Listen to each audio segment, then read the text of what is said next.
Thank you. I can't see you, Mr. Mayor. I don't know why that is. I've just got a big SK coming up. Is everyone else having that problem? Or maybe it's just me. So, first of all, can I just start by thanking you and your team for the help you've been giving me in relation to buses for homeless. It's been quite helpful, so I appreciate that. So, credit where it's due. Thank you.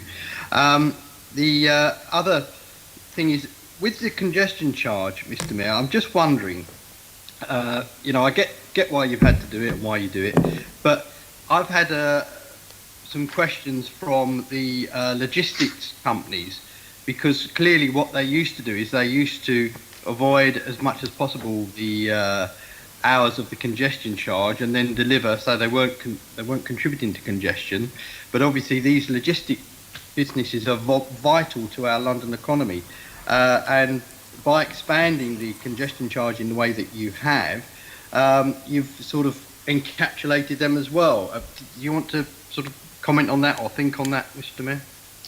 Firstly, can I just thank Senator Prince for his kind comments about how we're doing for rough sleepers. He referred to the buses. In relation to the level and scope of the congestion charge, unfortunately, one of the conditions attached to us receiving a grant from the government was to both reintroduce immediately the congestion charge, which I suspended because of COVID, and secondly, to increase the level and scope of the charges to £15, as you're aware, and up to 10 p.m.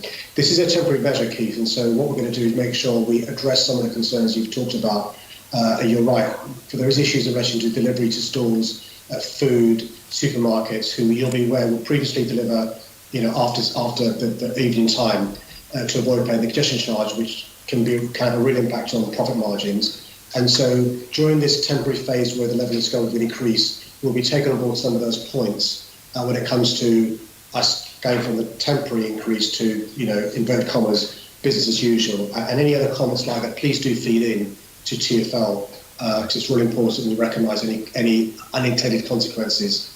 All right, I'm very short on time, Mr. Mayor, but I just want to make one more plea again with you around motorbikes, how essential they are for getting things around London, and how important they are to people on low wages, how important they are to reducing congestion, how important they are to keeping people off other forms of public transport, which we need for essential workers, and the fact that some essential workers use motorbikes.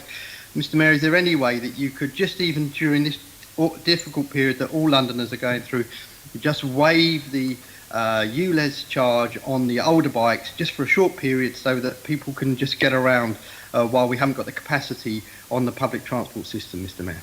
Well, I should probably share with you, one of the representations I received on options was as part of the levelling, increasing the level of charges and widening the scope, was to include motorcycles in the congestion charge. I rejected that advice, and what I've not done is to increase motorcycles to pay the congestion charge. So I'm just trying to share with you some of the challenges we have in relation to ULEZ. I think 94% of motorbikes are ULEZ compliant.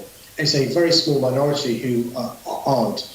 And so at the moment, we still have an air quality crisis, so we're not going to change the ultra-low emission zone policy. What we are trying to do, though, I know you care about this passionately, is make sure our motorcyclists are safe.